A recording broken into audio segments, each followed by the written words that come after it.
I'm Marla Kloss. I'm Mariana Liebman. I'm Jackson Kloss. Hi, I'm Leah Kloss. Hi, I'm Jeff Kloss. Hi, I'm Monica Molina, and today I will be speaking about climate change. It was not until I was 10 years old that I first heard about climate change. At the time, it was presented as a belief system. This dangerous thinking provided many with the luxury of chosen ignorance, since climate change had started as early as the 1800s.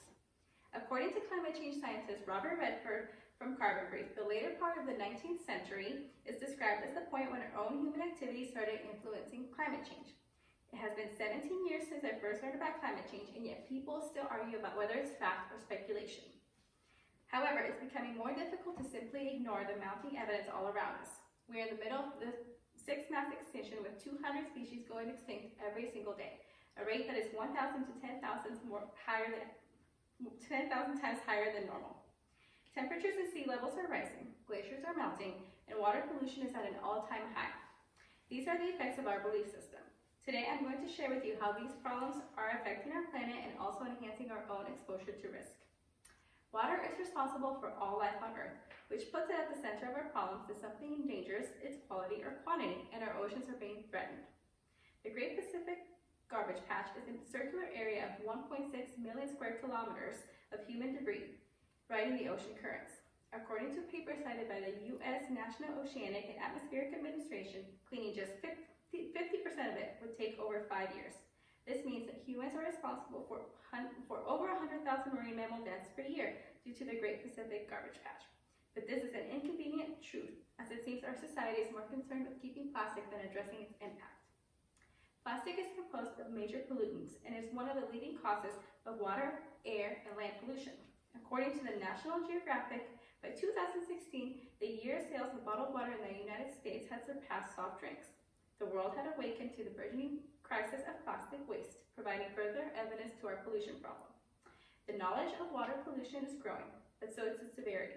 It's no longer simply just enough to be knowledgeable. We must also be active in enacting change.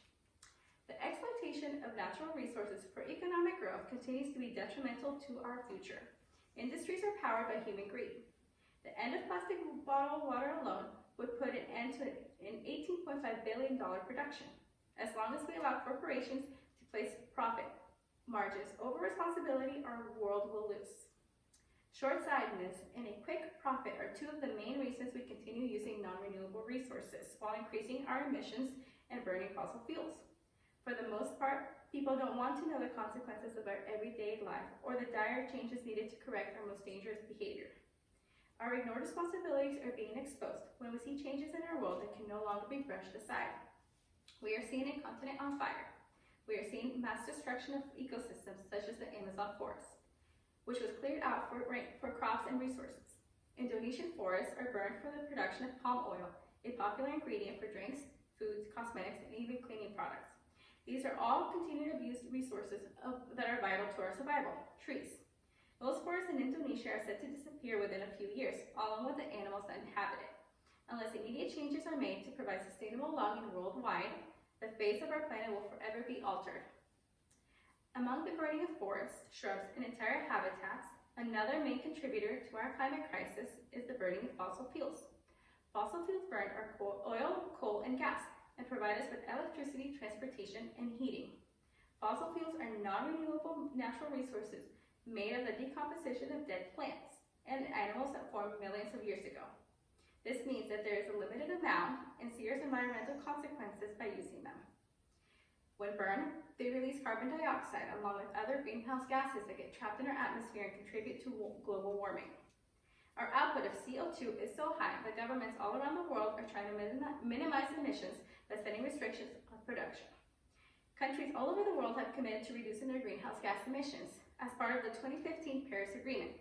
Unfortunately, the U.S. is one of the few richer countries that did not sign on to the agreement, despite being one of the top contributors in emissions.